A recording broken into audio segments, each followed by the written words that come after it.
Breaking news చూస్తున్నాం. ప్రజా వేదికను తిరిగి నిర్మించే ప్రసక్తే లేదని గత ప్రభుత్వ దురాగతానికి నిదర్శనంగా కూల్చివేసిన ప్రజా వేదికను అలాగే ఉంచుతామని ఏపీ సీఎం చంద్రబాబు స్పష్టం చేశారు.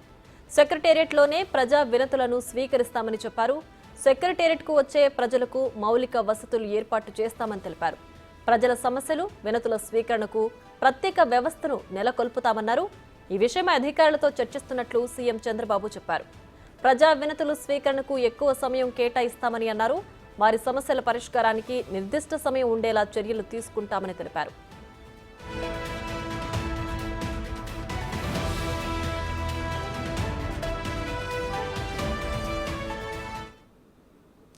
ఇక ఇదే అంశానికి సంబంధించి మరింత సమాచారం మా ప్రతినిధి సాయి శంకర్ లైవ్ లో అందించడానికి సిద్ధంగా ఉన్నారు. సాయి శంకర్, చెప్పండి. అయితే ప్రజా వినతులకు సంబంధించి ఎక్కువ సమయం కేటాయిస్తామని, పాత దాంట్లోనే కంటిన్యూ చేస్తామని కూడా చంద్రబాబు క్లియర్ చేశారు. దీనికి సంబంధించి డీటెయిల్స్ ఏంటి?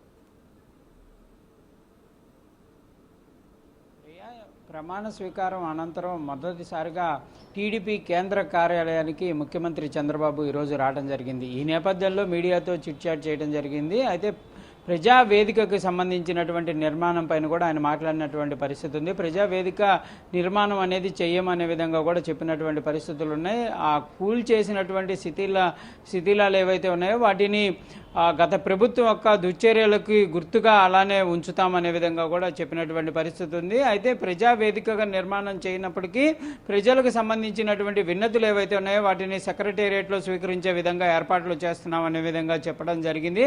సెక్రటేరియట్కి సమస్యలు చెప్పడానికి వచ్చేటటువంటి ప్రజలు ఎవరైతే ఉంటారో వారికి సౌకర్యంగా వాహనాలకు సంబంధించినటువంటి సౌకర్యాలు కూడా కల్పిస్తామనే విధంగా కూడా చెప్పినటువంటి పరిస్థితి ఉంది. దాంతోపాటు క్షేత్రస్థాయిలో పర్యటనలకు సంబంధించినటువంటి అంశం పైన కూడా ఆయన అయితే చిట్చాట్లో చెప్పినటువంటి పరిస్థితులు ఉన్నాయి. మొదటి క్షేత్రస్థాయి పర్యటన అనేది పోలవరం నుంచే ప్రారంభం కానున్నది అనే విధంగా చెప్పడం జరిగింది. దాంతోపాటు ప్రజా సమస్యలకే ఎక్కువ సమయం కేటాయిస్తామనే విధంగా కూడా చెప్పినటువంటి పరిస్థితులు అయితే ఈ రోజు ఉన్నాయి. మొత్తంగా ఈ రోజు కేంద్ర కార్యాలయానికి వచ్చినటువంటి చంద్రబాబు అనేక అంశాలపైన కూడా స్పందించినటువంటి పరిస్థితి ఉంది. దాంతోపాటు కార్యకర్తలతో కూడా ఆయన ఈరోజు సరదాగా కొంచెం సేపు అయితే గడిపినటువంటి పరిస్థితి ఉంది. కార్యకర్తలు పెద్ద సంఖ్యలో కూడా కేంద్ర కార్యాలయానికి వచ్చినటువంటి నేపథ్యంలో వాళ్ళందరితో కూడా ఆయన వాళ్ళు అక్కడికి వచ్చి ఆయన కలిసి శుభాకాంక్షలు చెప్పడం జరిగింది. ఈ నేపథ్యంలో అనేక మంది మహిళలు కానీ, వృద్ధులు కానీ, పిల్లలు కానీ అనేక మంది కూడా ముఖ్యమంత్రి చంద్రబాబును కలిసి విషయం చెప్పడంతో పాటు ఆయనతో ఫోటోలు అయితే దిగినటువంటి పరిస్థితి ఉంది. దాంతోపాటు కేంద్ర కార్యాలయానికి వచ్చినటువంటి నేపథ్యంలో కొంత బారికేడింగ్ వ్యవస్థను అనేది సీఎం ప్రోటోకాల్ వాళ్ళు ఏర్పాటు చేసినటువంటి నేపథ్యంలో పోలీసుల పైన కూడా కొంత ఆగ్రహాన్ని వ్యక్తం చేసినటువంటి పరిస్థితులు ఉన్నాయి. ప్రజలకి తనకు మధ్య దూరం ఉండే విధంగా ఉండకూడదని, ప్రజలకు తాను దగ్గరగా ఉండే విధంగా ఏర్పాట్లు చేయాలనే విధంగా కూడా పోలీసులను అయితే ఆదేశాలు ఇచ్చినటువంటి పరిస్థితి ఉంది. బారికేట్ల ఏర్పాటు ఏదైతే ఉందో దానిపైన కొంత ఆగ్రహం వ్యక్తం చేశారు.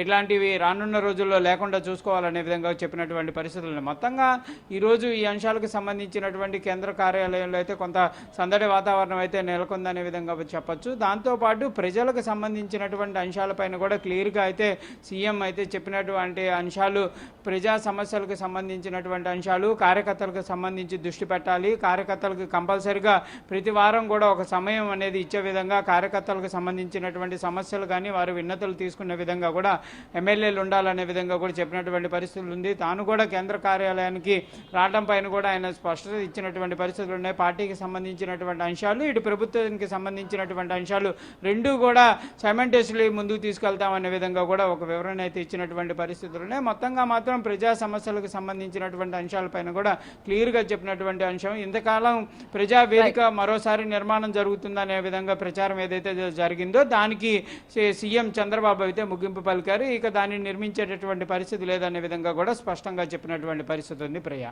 Right Sai Shankar, thanks.